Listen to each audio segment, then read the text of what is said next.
This is duct tape. My kids are like duct tape. All kids are like duct tape. I'm talking about attachment. You've probably heard of attachment.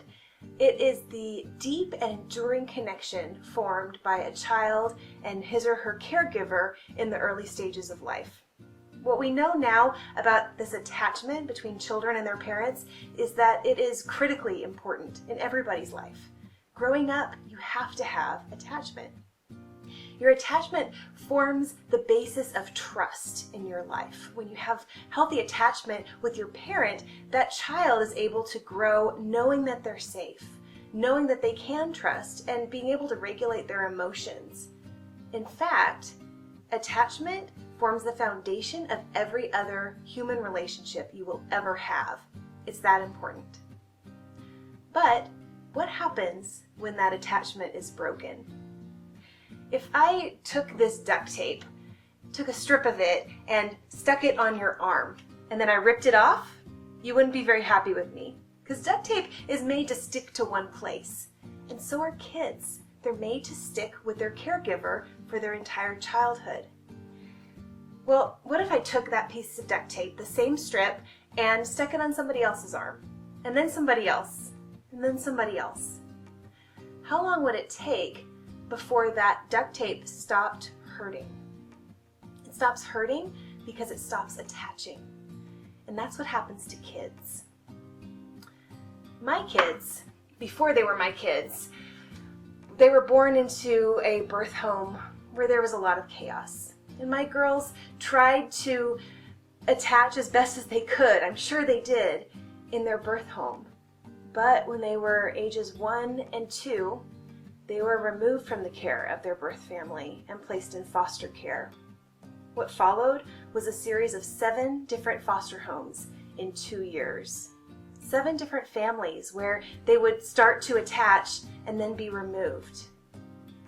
After those 2 years, I met them. And by that time, they had just stopped attaching. The first time I met my daughters, they were already calling me Mommy by the end of our visit. Then I was told they called every woman Mommy. Mommy was their babysitter, their social worker, their pediatrician. Mommy was whichever woman was taking care of them at that time. You know how I said that children with a healthy attachment can regulate their emotions? Children who don't have healthy attachments cannot regulate their emotions. And so we saw all kinds of emotions and behaviors in our home in those early years.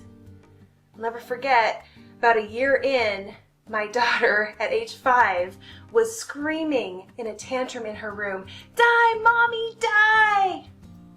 She was calling me Mommy. But over time, she started only calling me Mommy, and she stopped wishing that I would die. But did you catch that? It's over time. It's not overnight.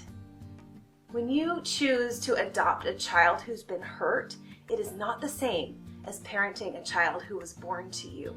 That child comes to you with unique challenges that you have to be prepared to work with. It takes a hard and fast commitment to parent that child no matter what. But you know what?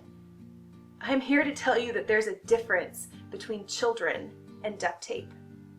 Children can learn to reattach. I watched it happen with my daughters, slowly over time, with a lot of hard work and commitment from me, and with hard work from them too, because they had to learn to trust again. But I tell you what, when a child who has no reason to ever trust an adult again chooses to put her trust in you, it's a miracle and it's a gift. It's a sticky gift.